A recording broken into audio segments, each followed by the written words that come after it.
साथियों, हमारी संस्कृति, सभ्यता, मर्यादा देश ही नहीं संपूर्ण विश्व में अनोखी है। लेकिन साथियों, कुछ समय से हमारा सनातन धर्म संस्कृति में विदेशी संस्कृति का आना निश्चित रूप से चिंता का विषय है। हमारे सनातन धर्म की एक अनोखी परंपरा है कि किसी भी मंदिर में दर्शन के बाद बाहर आकर मंदिर की सीढ़ियां, जिसको आटले भी कहते हैं, पर थोड़ी देर बैठना चाहिए। साथियों, क्या आप जानते हैं इस परंपरा का क्या कारण है? आजकल तो लोग मंदिर की सीढ़ी पर बैठकर अपने घर, व्यापार, राजनीति इत्यादि की चर्चा करते हैं, परंतु यह प्राचीन परंपरा एक विशेष उद्देश्य के लिए बनाई गई है।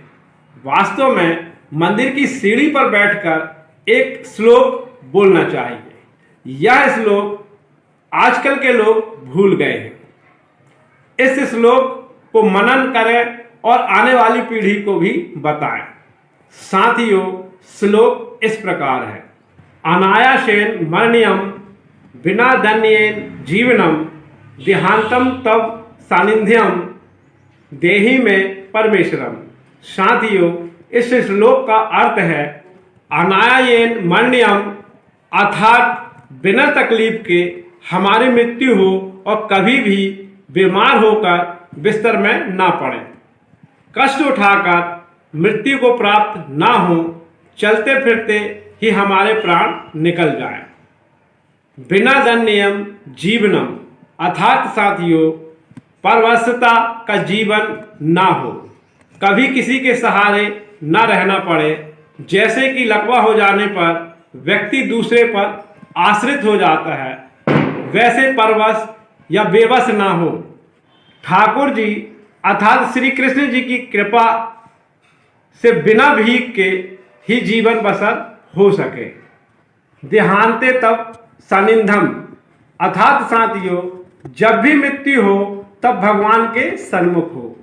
जैसे भीष्म पितामह की मृत्यु के समय स्वयं ठाकुर जी यानी कृष्ण भगवान ने उनके सन्मुख जाकर खड़े हो गए थे, उनके दर्शन करते हुए प्राण निकले। देहि में परमेश्वरम, अर्थात हे परमेश्वर ऐसा वरदान हमें देना। भगवान से प्रार्थना करते हुए उपरोक्त श्लोक का पाठ करें। गाड़ी, लड़का लड़की, पति पत्नी, घर, धन इत्यादि अर्थात सांसारिक सुख कभी नहीं मांगना है। यह तो भगवान आपकी पात्रता के हिसाब से खुद आपको देते हैं। इसलिए दर्शन करने के बाद यह प्रार्थना अवश्य करना चाहिए। यह प्रार्थना है, याचना नहीं है साथियों।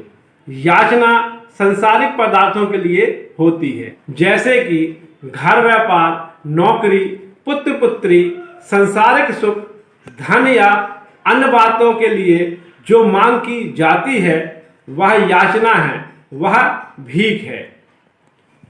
साथियों, प्रार्थना शब्द के प्राक अर्थ होता है विशेष अर्थात विशिष्ट, श्रेष्ठ और अर्थना अर्थात निवेदन।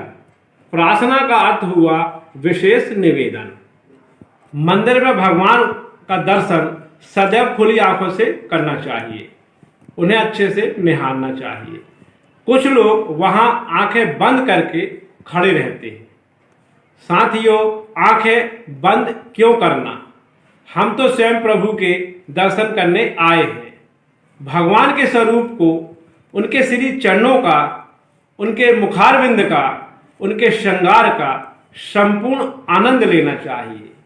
आंखों में उन्हें भर लेना चाहिए, स्वयं साक्षात भगवान के स्वरूप को।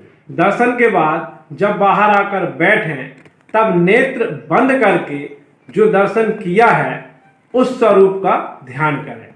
मंदिर से बाहर आने के बाद सीढ़ी पर बैठकर स्वयं की आत्मा का ध्यान करें, तब नेत्र बंद करें और अगर निज आत्मस्वरूप ध्यान में भगवान नहीं आए तो दोबारा मंदिर में जाएं और पुनः दर्शन करें।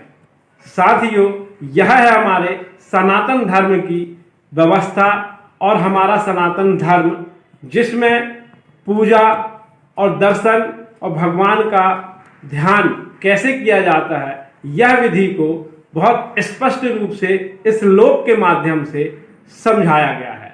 साथियों, अगर यह वीडियो आपको अच्छा लगे तो शेयर सब्सक्राइब जरूर करें, और अगर इसमें किसी भी प्रकार का कोई सुझाव हो तो कमेंट्स बॉक्स पर आकर जरूर बताएं। जय हिंद, जय भारत।